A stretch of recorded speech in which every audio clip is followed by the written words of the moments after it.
Alam nyo ba na ang pag-inom ng kape ay may epekto sa ating kalusugan? Kaya sa mga mahilig magkape diyan, narito ang mga bagay na dapat niyong malaman. Ang pag-inom ng kape ay may dulot na benepisyo sa ating kalusugan, lalo na pag ininom natin ito ng tama at hindi sobra. Una, nagpapataas ng enerhiya at alertness.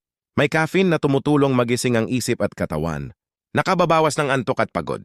Pangalawa, pinapabuti ang konsentrasyon at memorya, nakakatulong sa focus at mabilis na pag-iisip.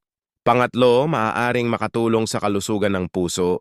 Sa tamang dami, 1 hanggang 3 tasa bawat araw, maaaring mabawasan ang risk ng ilang sakit sa puso. Pang-apat, ito ay mayaman sa antioxidants. Tumutulong labanan ng free radicals, nakababawas ng pamamaga sa katawan. Panglima, nakababawas ng risk ng ilang sakit. Type 2 diabetes, Parkinson's disease, Alzheimer's disease, ilang uri ng cancer, ayon sa ilang pag-aaral. Pang-anim, tumutulong sa metabolismo at fat burning. Pinapabilis ang metabolism. Madalas ginagamit sa weight loss supplements. Pang-pito, nakakatulong sa mood. Maaaring makatulong laban sa mild depression. Pinapataas ang dopamine, feel-good hormone. Paalala, iwasan ng sobrang kape, higit 3 hanggang 4 na tasa bawat araw, bawasan ng asukal at creamer. Hindi inirerekomenda sa may ulcer, high blood pressure, kung sensitibo sa caffeine at sa mga buntis maliban na lamang kung may payo ng doktor.